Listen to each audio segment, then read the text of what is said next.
The nation's capital is gearing up for an historic month. The remains of former President Jimmy Carter returned to Washington today, where he will lie in state in the U.S. Capitol Rotunda prior to Thursday's state funeral. Meanwhile, preparations are underway for the inauguration of President-elect Donald Trump, just 13 days away now. And joining us is the outgoing Republican governor of New Hampshire, Chris Sununu. Thanks so much for being with us, Good to see you again, Gov. Good to see you. I'd like to start with former President Carter. Yeah. What do you think of his legacy? So many people remembering him right now. You know, one of the most amazing parts of Carter is because he lived so much longer than his presidency, right afterwards. I think people got to see him as an individual. And that's the legacy. It isn't so much what he did for the 4 years as president. It's decades. Even my kids are 20, 18, 12 years old. They know about his legacy, not as president, but what he did with Habitat for Humanity, all the international things he did. Just a great person.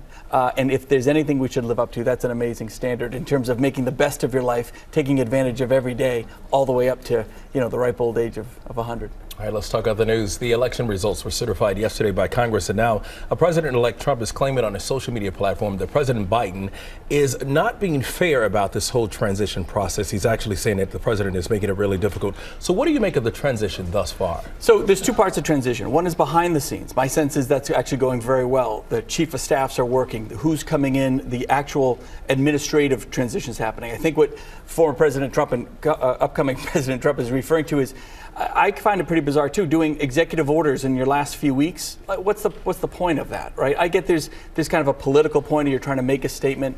It's not very appropriate. If anything, you should be getting rid of kind of cleaning house a little bit before you leave office, and hopefully leaving on a positive note, not on a political note. And to be fair to President Biden, I think this is very staff driven. I get it. I think they're bitter from losing the election. I think the staff, I don't think Biden is sitting up at night going, what's my next executive order? I think the staff is driving a lot of this, unfortunately. And he's got to sign it and put his name to it. But it's not the best way to go out. And Governor, we should also point out that in response to Trump's comments, the White House yesterday reiterated that Biden's commitment to a peaceful transfer of power continues. Yeah, of course. And that's the administrative part, right? And it will be peaceful. This is like political bumps in the road, nothing truly consequential. I mean, I think what you saw a couple months ago when they were trying to sell parts of the border wall and all that kind of nonsense and the legal aspects that had to get in there, it's all peaceful, but it's just a nuisance more than anything else. America just definitely wants to move forward, and they will. Some of the things they have to get, then Senate confirmation hearings are expected to start next week. Well, what do you think of President-elect Trump's picks for his cabinet so Overall, far? very good. I mean, look, I think Matt Gaetz is absolutely insane, and I'm so glad that they pushed that lunatic right out of the mix. And what that showed was there is a checks and balances. He's not just some dictator that gets everybody and everything that he wants. I think the vast majority of those picks are good. I hope they move forward quickly, just for the sake of management, so the departments can move forward. When you only have an interim head, if you're waiting 6 months or a year for your new secretary to come in, not much gets done within that department. But again, you got to get results. Elections are the easy part. Getting results out of government's the challenge. They can do it, but my hope is that they move forward. But like Doug Burgum coming in at Interior, Rubio coming in at State, these are really smart people that know, I think, how to get things done, know what the agenda is, and just want to do the job. So what do you expect from President Trump's first 100 days in office?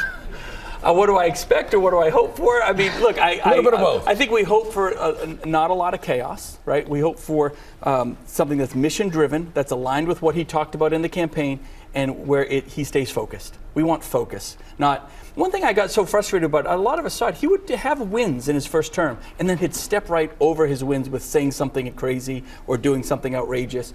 Take the wins when you get them. Work with Congress. Achieve these things that you laid out. So my hope is that he's a little more disciplined this time. Congress is working with him a little more in concert. And I really believe it's going to be much better because it is his second time around. I think him and his administration have learned from a lot of those mistakes. All right, let's talk about you. Let's talk about governor is coming to an end. Enough about me. Let's talk about me. You sad to go? What's next for you? Look, 4 terms. I love being governor. I love the state. I love getting stuff done. Governors can really get a lot done. I love the fact that governors are very bipartisan. Like, we all get along very, very well. Democrats and Republicans, we share ideas. But it is public service, not public career, right? And so you have to have the discipline to know when to get out and let somebody else with new ideas come in. And you can't pick your successor in this business. But I think New Hampshire's going to be in good shape and good hands. And I know there'll be a political itch to scratch. I'm not running for anything. I'm not. Maybe I'll stay in meet. No, I'm really not.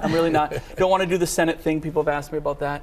Until Washington shows that they can actually get stuff done, I'm not there to be a part of it. Hopefully just nudge them in the right direction and lead them to better results.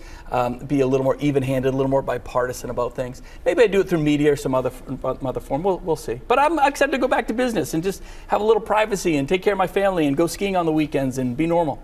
You deserve Normal's it. New good. Hampshire Governor. It sure is. Chris Sununu, thanks a lot for being here and promise to keep coming back to GMA3. I tell you, you guys have 50 Cent in the hallway here. You have people like that hanging around here. I'm coming back. That'll keep you coming. All right, Gov. Thank you very much.